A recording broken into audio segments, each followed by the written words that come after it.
So we are at Gold Coast, a beautiful tourist spot hosting its first ever India versus Australia men's international match. And with me is John Vaughan, the CEO of Experience Gold Coast. And of course, it's when we come to Gold Coast every time we came during the Border Gavaskar Trophy as well, we just fell in love with this city. So this city hosting the first ever Indian men's cricket match versus Australia. How big an event this is for the city? This is massive news for the Gold Coast. We're going to have a full sellout crowd tonight to be hosting a team like India against the Australian men's team. It's so exciting for our city. Are you missing Virat Kohli and Rohit Sharma's play? Oh, of course, we'd love Virat and Rohit to be playing here as well. If that was an ODI, it'd be even better. But I think we're really excited also that it is a T20 because it's a family-friendly match. I think there's a lot of interest on the Gold Coast around cricket. A lot of great cricketers from the Gold Coast. There's a few players that'll be in the team tonight, born and bred on the Gold Coast. So very excited. And of course, if we have to talk about this stadium, how challenging is it for a non-cricket stadium to bring big matches to the venue? What are the challenges you face as a CEO of Experience Gold Coast and ensuring that Cricket Australia agree to your demands that please give us one big game and we can create a spectacle here?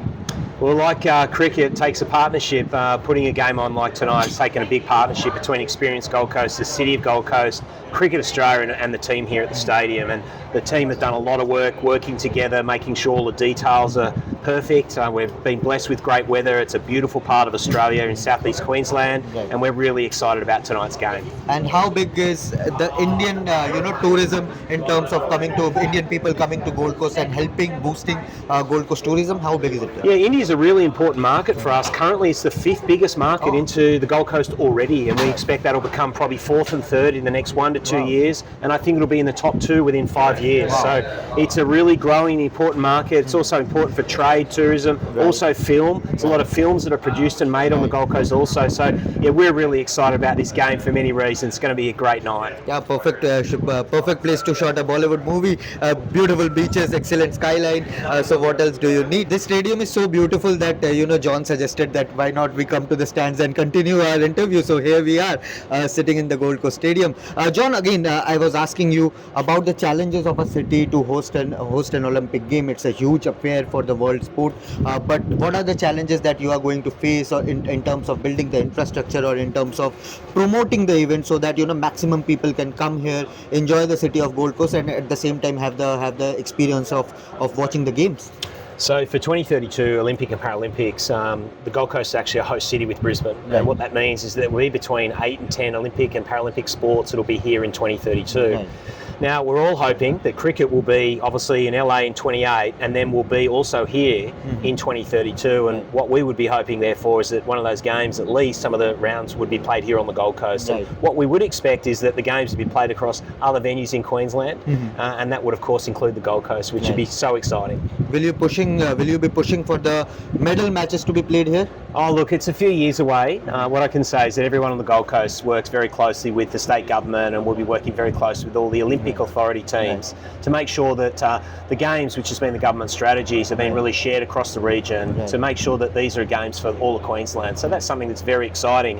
What I can share is that I was in India earlier this year with our mayor, and we met with some of the state governments across India who were sharing their interest, obviously, in wanting to host 36. So we'd be more than happy to work with any of those government officials in India to support them and encourage them, and share any of the learnings and insights we've had on our own journey. I think looking at Australian sporting infrastructure, that would be a great takeaway for someone back in India to learn from the way Australian sports has grown over the years. But coming to the stadium infrastructure also, now that India is also in the race to host the Ahmedabad 2036 Olympic Games, what are the challenges or what are the main criteria that India needs to follow in terms of building that infrastructure and ensuring that it is according to the environment, it will support the future as well, and it will support the sporting infrastructure of the country as well? What are the the basic criteria there which India as a country needs to look at? Yes, I think each host city and country has done it different in the past, and if you think about Paris and France only last year, and you think about LA in 28, the LA Games are going to be very different and very unique, being held largely in infrastructure that's already in place. Brisbane for 2032 will be a combination of some newly built infrastructure and utilising some existing infrastructure. And so I would imagine that for a country like India contemplating 36, it would be probably similar to the Brisbane and Gold Coast model around using some existing built facilities and also investing in new infrastructure for the future. So that really provides a legacy for the game. So it's not just about putting it on for a 2-week event a couple of times with the Paralympics, but making sure you're building legacy infrastructure. There's also a bit of criticism around Olympic Games, Commonwealth Games, that it is not financially sustainable to host such a major sporting event, and economically wise, financially wise, it is not that sustainable. Give us a reality check on how true that is, that it is, and is Gold Coast experiencing something the same? Look, I'm not the person to be speaking to with authority on that, but what I can say is that we know when we host an international event like the cricket match that'll be held here on the Gold Coast, there is clear, measurable economic impact. And what I would say to any country and city looking to host international sporting fixtures like an Olympics, you need to do your own business case and understand the financial implications and the opportunities. I was lucky enough to be in Paris last year, and I can see the huge impact that had for that city and that country. And I know LA are very excited, as we are, being a part of the 32 games, and it's something that the whole city can get behind. I was lucky enough to be living in Sydney in 2000 when the games were held there, and that's something that people will remember for their whole life. As my final question, as the CEO of Experience Gold Coast, what is your ultimate dream in terms of sports, in terms of cricket, in terms of sports overall, to be witnessing and sitting here in a chair and witnessing something unfold in Gold Coast? What is your dream? Yeah, that's a great question. I think one of my dreams will be to see tonight that first ball bowl, to be honest, to have a full stadium, Australia and India.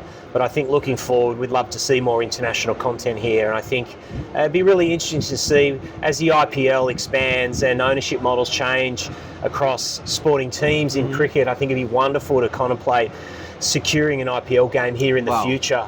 We're a bold city that loves to innovate and think differently, and there's nothing stopping us to have a conversation and think differently about doing something like that in the future. So, we want to host international content. We want to be part of the 2032 games as a city, and we obviously selfishly want to have cricket here on the Gold Coast as well. It'll be played, I expect, across all of Queensland.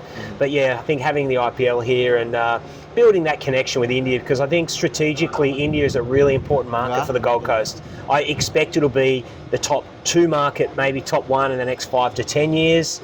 And what we already know about you beautiful Indian people is that we have a love affair with you guys, as you do with us Australians, and we're just super excited that you're here. Absolutely, it's a beautiful country to visit. It's a beautiful city to visit.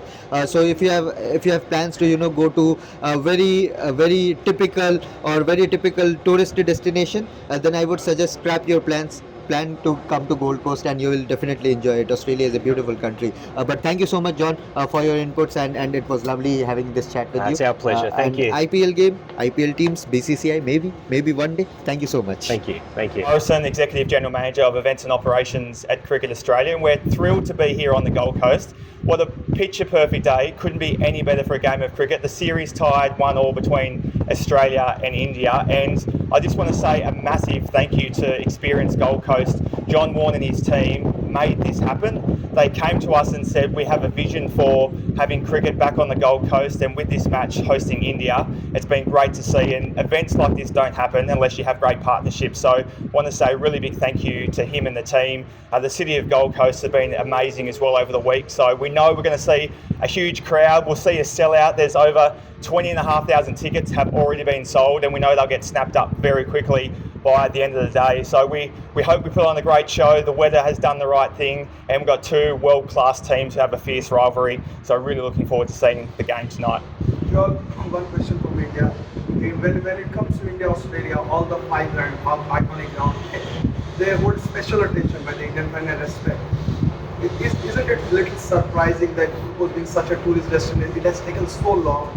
And the second question related to this is this some sort of beginning for places like Cairns, Darwin's, where India has never traveled? So is this something Cricket Australia is looking in their direction? Because everyone is talking about India being such a market, there's so much cricket and tourism, and India-Australia friends both on the field, political field, is growing stronger. Yeah, there's no doubt there's such a special relationship between our 2 nations, and this summer in particular for international cricket is the biggest summer of cricket we've seen. We're playing in 14 venues, 11 cities around the country, every single state and territory. So the opportunity to be playing here on the Gold Coast, we absolutely jumped at it. And you're right, there is such significant interest in hosting India. They bring such an amazing energy and vibe, the team, wherever they go. The fans flock in big numbers, and we're going to see an absolute amazing atmosphere tonight as a result, and we're hoping we can continue that ability to take international cricket right around the country for many seasons to come. Joel, one question. Of course, Test cricket is the pinnacle of the game, and India, Australia, Border Gavaskar Trophy attracts huge interest. In future, if we have to talk about an aim and aspiration, do you wish to, see this venue, particular venue, host a Test match with a bigger nation like in India or even in England at the Ashes in some time in future?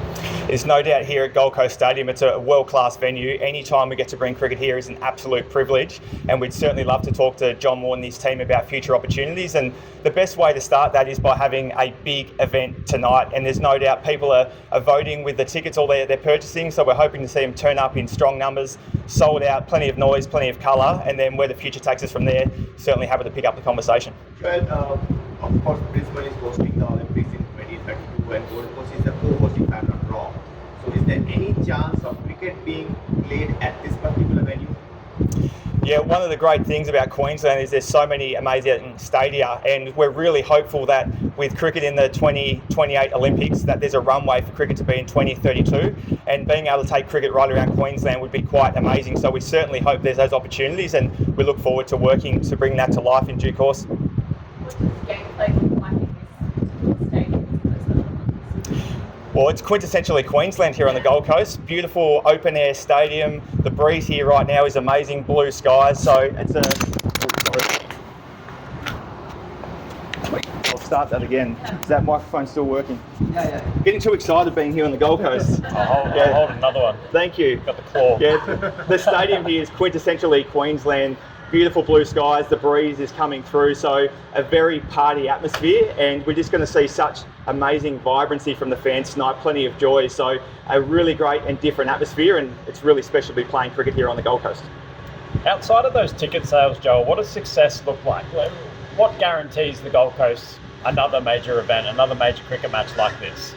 Yeah, well, the reality for us is that ultimately playing cricket in Australia, international cricket, is dictated to by the international schedule, and when there are opportunities to be able to bring international cricket around the countryside, we definitely want to do that. So we've got to have the matches available first, but there is no better way to put your best foot forward than turn up with a full stadium. So that's going to be a key marker of success, and clearly for the Gold Coast what's going to be really important is that we see people travelling to the Gold Coast, and we expect that will be the case as well.